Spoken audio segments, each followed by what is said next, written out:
Hello everybody, welcome back to the channel. Happy Hogmanay, which is what we call New Year's Eve here in Scotland. So on that note, I thought we'd read you a few little Scottish bits and bobs, I guess. They're not really stories. From a book called The Wicked Wit of Scotland. This is chapter 5, called The Old Enemy and Old Alliance. The rivalry between Scots and the English is very real, but it's seen nowadays as a bit of fun rather than a matter of life and death. It hasn't always been that way, which is why the Old Alliance, a treaty signed in 1295 between Scotland and France that stood for over 250 years, came to be. A Scotsman drinking at a bar in London was moaning and grumbling about the inferiority of the English and how loathsome they were, to the extent that the barman could take it no more. "I'm proud to be English," he said. "I was born a true Englishman, and I will die a true Englishman." "Ah, away, man," said the Scot. "Have you no ambition?" When Scotland went to the polls in 2014 to vote about the future of the nation, there had been lengthy discussion over what question would actually be posed in the ballot paper. In the end, it was decided that the paper would present the question, should Scotland be an independent country? You would be able to tick a box for yes or a box for no. When the English football team played against Switzerland in Basel during the run-up to the election, England won 2-0. A crowd of exuberant English fans in one corner of the stadium were jumping up and down and singing to the tune of Knees Up, Mother Brown. Oh dear, I can't speak today. "We're all voting yes, we're all voting yes. Fuck off Scotland, we're all voting yes." The fact that the ballot was only open to those living in Scotland and they didn't have any kind of vote in the matter didn't seem to bother them. There's a common assumption that all Scots will support any team in any sport, anywhere, if that team is playing against England, on the basis that any enemy of the English is a friend of mine. It's not entirely true, but so many Scots have come to think that way that the assumption is not exactly inaccurate either. When it comes to celebrating victory, however, Scots can be quite generous in their support. In the wake of England's win against Sweden in the 2018 World Cup, there were enthusiastic celebrations in the streets of London. Some fans got a bit carried away and shocked the rest of the country by climbing on top of an ambulance, dancing and singing. The ambulance came off the worse for wear and had been taken out of service, although English football fans later launched a campaign to raise funds for the repairs. One of the internet images of the overexcited fans featured a young woman in a very short pink miniskirt dancing on the ambulance to roars of appreciation from the crowd. She turned out to be a waitress from East Kilbride in Scotland who was paying a visit to friends in London. A true, if ill-advised demonstration of Scottish magnanimity. In the beginning, when God toiled to create the earth, he spent a great deal of time concentrating on one small northern country in particular. His friend the angel Gabriel was watching. "Just a minute, Lord," said Gabriel. "Aren't you being a bit over-generous to that place? You've given it splendid dramatic mountains, lush fertile valleys, rivers full of trout and salmon, fields of barley for them to make whisky, coal, oil and gas. I think you're spoiling these people." "Don't worry, Gabriel," said God. "Wait till you see who they're getting as neighbours." Hiking through the Highlands, an English tourist became so hopelessly lost in a thick hill fog that he could barely tell up from down and had no idea how to find his way off the mountain.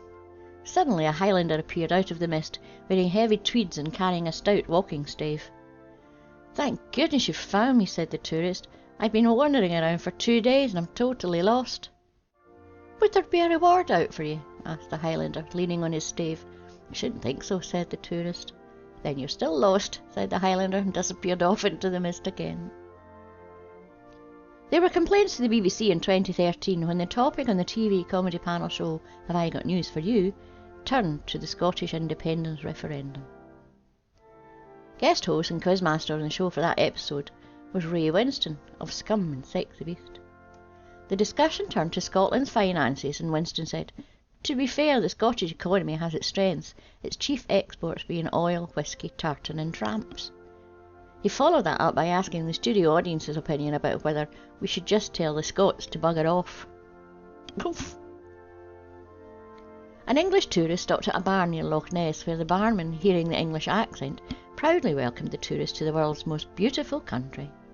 You think so, said the tourist. Take away those pretty, lost and towering mountains, and what have you really got? The barman smiled as he placed a drink in front of his customer and said, England. Most Scots are welcomed into the English communities and integrate with the locals, making friends and building relationships just as people do all over the world. It is seldom that Scots come across prejudice or are harassed when they choose to move south. Unfortunately, one woman and her family living in Rochdale, Greater Manchester, became the target for a campaign of spite. Christine McKinnon had moved to England from Glasgow 34 years before she and her children were picked on in Rochdale, suffering taunts and verbal abuse. It was upsetting, but something that she and her family coped with. The harassment took a bizarre turn when she returned home from a trip to Dublin to find that her front window had been smashed. Lying in her living room amid a scattering of broken glass was a haggis. There is a Scottish pub in Paris called the Old Alliance, where there are thistles etched into the window glass, and they have Scottish 80 shillings ale from the Caledonia Brewery in Edinburgh on tap. In order to extend the hand of friendship, a Frenchman and a Scotsman took an Englishman into the Old Alliance to buy him a pint. They chatted about home, their families, and their children. My son was born on St Andrew's Day, said the Scotsman, so we called him Andrew. That is such a coincidence, said the Frenchman. My daughter was born on Valentine's Day, so we called her Valentine. That's really quite remarkable, said the Englishman. We did exactly the same with our son Pancake. The Scottish independence referendum spawned a great deal of debate on all sorts of topics, from whether there would have to be a border between Scotland and England to the defence of the nation and the economy. There was also a huge debate about who should be allowed to vote. Youngsters of 16 were allowed to cast a vote, but Scots who were not resident in Scotland had no vote, nor did the population of the rest of the United Kingdom. And many English people complained that they should be allowed to have a say in the decision, as it was something that would have a huge effect on them. Comedian Kevin Bridges agreed. I think we should have an English vote first and let England make the first move, he said. If they want us to leave, then we'll stay. Last bit. A Frenchman, a Scotsman and an Englishman were walking through the Highlands when they crested a mountain ridge to see a most beautiful glen stretching out before them, shimmering and sparkling in the sunlight when there had been no sunshine before. Purple heather glowed with a strange hue, and the sweetest scents filled the air. The three stopped and marvelled at the glorious view, but could not find the glen on their map. You'll no see this place in your silly map, came a voice, and they turned to see a beautiful fairy dressed in black, scowling at them. This is the domain of the fairy folk, she said, and if you enter here you can have whatever your heart desires. All three agreed that this seemed like a good idea, and asked which path they should follow down into the glen.